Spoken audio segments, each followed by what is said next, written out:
So to be completely honest, I had no intentions of ever becoming a chiropractor. I actually wanted to become a medical doctor when I was younger. Actually, I wanted to be a pediatrician. The reason why I wanted to be a pediatrician was because I had a really great relationship with my pediatrician himself. We're the Gallagher family. We've been coming to Dr. Bryant's office for a little over a year now, since she was about 7 weeks pregnant with her.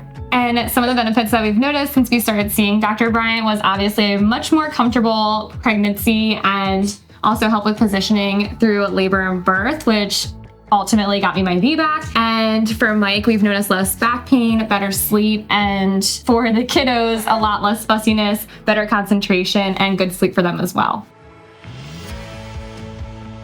After my freshman year of college, I came back and sat down with my pediatrician to ask him to make sure that I was doing exactly what I should be doing to make sure that my trajectory was on point to get into medical school. He had a solo practice. He was the only doctor in his practice, and he had really great relations with all of his patients. And he told me that if that is what I wanted, he didn't foresee me being able to have that. So upon coming back from that meeting with my pediatrician, I told my mom this. I was like, Mom, what should I do? Basically, he told me not to become a pediatrician.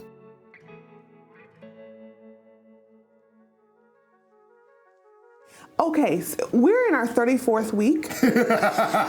We're in the 34th week. And Thursday we turn 35 weeks. Okay, got Yeah, it. let's do that. the math. I know that when I leave here, my body is gonna feel better because twins are heavy and my hips hurt. And knowing that I can bring my kiddos too, and that they're gonna be entertained and welcome. So, Hey. we're gonna do it together. We're gonna do it together? That's completely high five?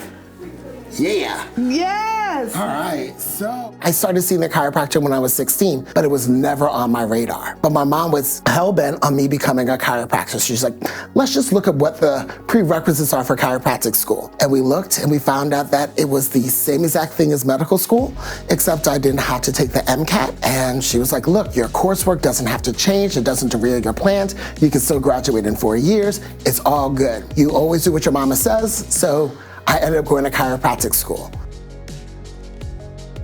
I have been a patient of Dr. Harris's since 2013. Dr. Harris is the most thorough, gentle, and complete chiropractor that I have ever worked with.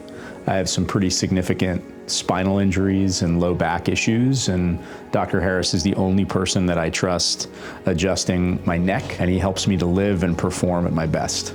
I never knew that you could work with pregnant people. I never knew that you could work with kids. So therefore, my passion that I knew that I wanted to be a pediatrician transferred over to me being able to become a pediatric chiropractor to serve the same exact population that I wanted to, but in a different arena.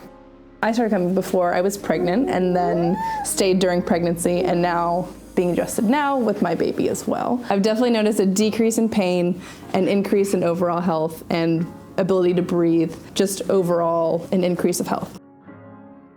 Ultimately, I went through that process, graduated in 2008, and then I became the first Black certified perinatal and pediatric chiropractor in the world. So over the past 15 years, I've had the pleasure of actually seeing a multitude of people, and I enjoy working with specifically infants that are having breastfeeding and latching issues, as we have a breastfeeding support group in the office that meets weekly, Failure to Thrive, weight gain issues, constipation, reflux, all those things that are very organic things that a lot of parents see and may not have answers for.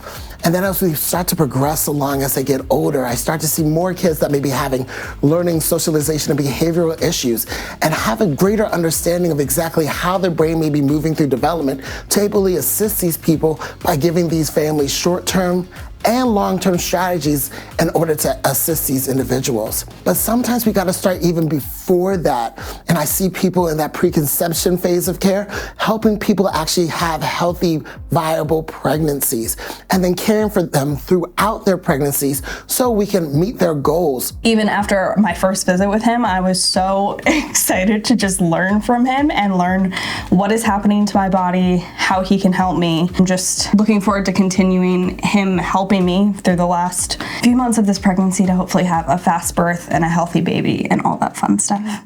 So early this year in 2023, we moved into this new space, and I was able to build it out for the ground up with you all in mind, taking into consideration what my patients had said that they wanted and what they needed. So we have a large kids area where they can come and play with toys for them. There's also areas that we made sure the rooms were big enough so families could be adjusted together instead of them being in separate rooms. And then also areas where if you're a first-time mom and you need a little bit more privacy when it comes to breastfeeding, there's options for that as well. I absolutely would encourage anybody to come see Dr. Harris. He is both an incredible health professional and an amazing human being who cares. It's always a really fun time too. He's such a great person, and especially with her, he meets her where she is and in the mood that she's in for the day. If you would like to become part of our community here in Annapolis, Maryland, feel free to schedule a complimentary consultation with us. Always remember, it's a conversation, never a commitment.